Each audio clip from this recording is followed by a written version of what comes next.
What is your magical self? Who is your magical self? Hi, I'm Sandra from MysteryWitchSchool.com, and if you're new to this channel and you want to practice Wicca or witchcraft and you're struggling to know where to start, what to do and how to keep going, hit the subscribe button below so that you don't miss anything. In this video, I'm going to talk about your magical self, and that magical self just happens to be you when you are in your power, when you are confident, when you are self-assured, when you know that you are a part of everything and that you are just as deserving as anyone else, and that you can influence the world around you, as well as being able to influence yourself and work with your inner and outer world. So how do you go about finding this magical self? It's really about stepping into this person, because essentially you're stepping into this person you already are. So it's not like this magical self is locked away somewhere. They're simply, possibly, hiding in the background. There may even be a resistance to stepping into this magical self, because in doing this, you're stepping into your power. And the power, our power, is something that absolutely terrifies us when we're really confronted with it. Now, a lot of us enter into the magical realm, whether you're a magician, a witch, sorcerer, however you like to label yourself, because we want to take back control.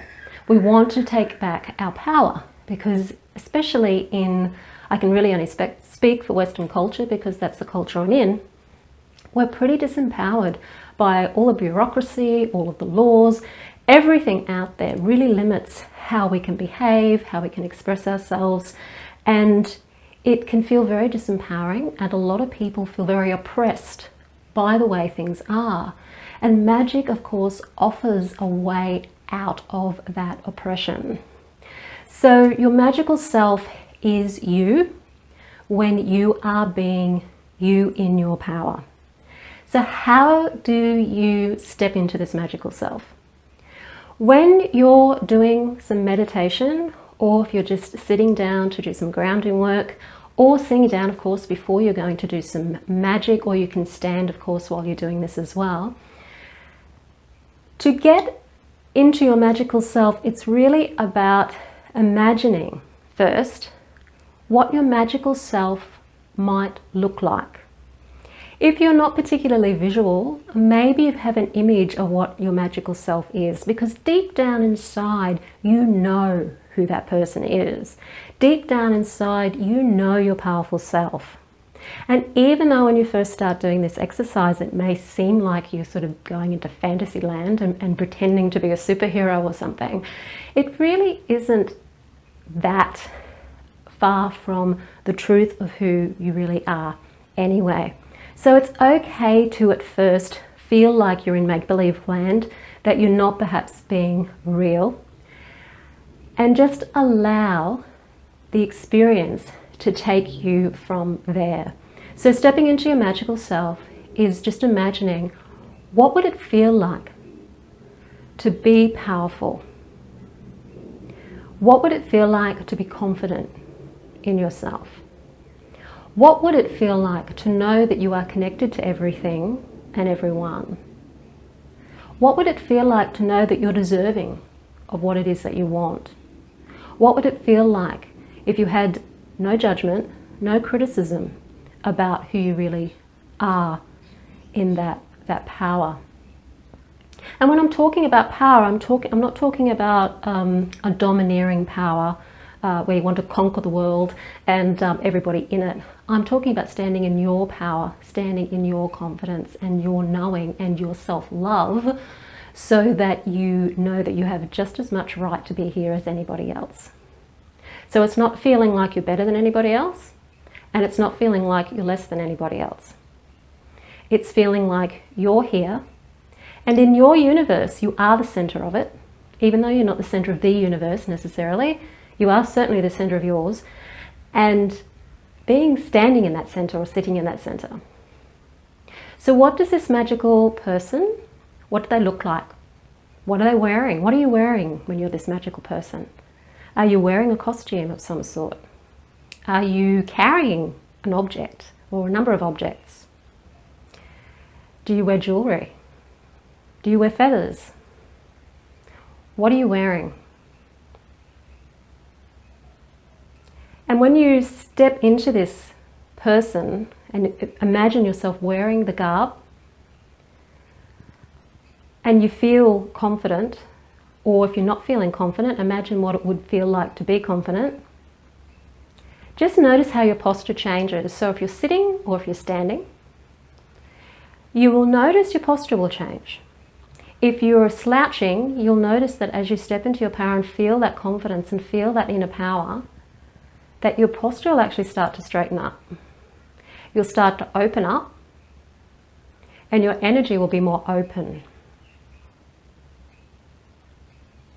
And then as you imagine what it's like to be standing in your power, having that affinity with nature, with the spirits, with the elements, and knowing that you can cast spells, you can do magic. How does that change your posture again? How is your energy in your body changing? Is there a rush of energy? Is there an excitement? Is there a sense of groundedness? So you've got to keep grounded with this, so no flying off into fluff land with this. This is about keeping earthed and keeping grounded, because we're working here with witchcraft and sorcery, so we need to keep grounded. Feeling that groundedness and just feeling that connection with the all and everything, the earth, and feeling that power. How does it feel? It should feel damn well good.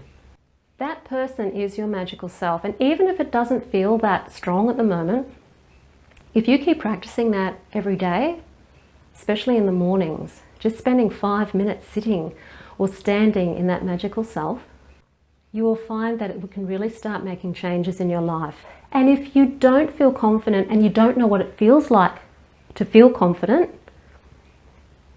think back to a time when you did feel confident. Think back to a time when you did feel powerful. Go back to that in your memory and bring that back into your body. Play with it. Watch confident people.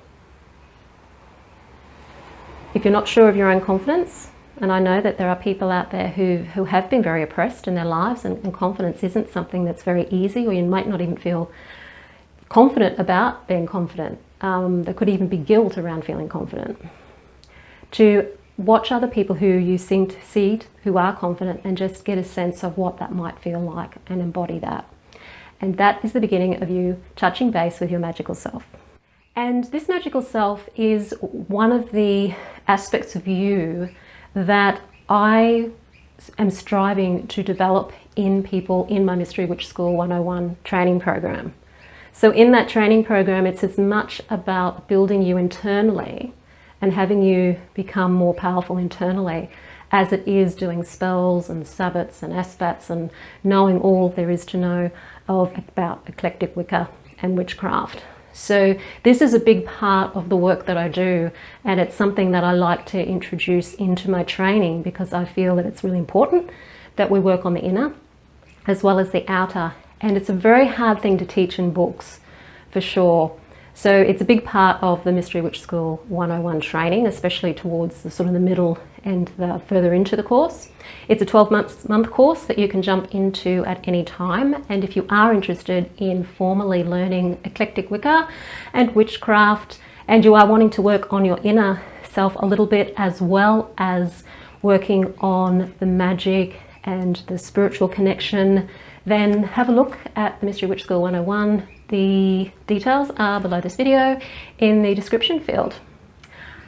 And if you like this video, hit the like button. Don't forget to share it with your friends and comment about your experiences of doing the Magical Self exercise.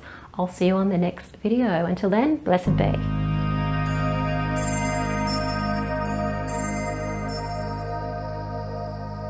you.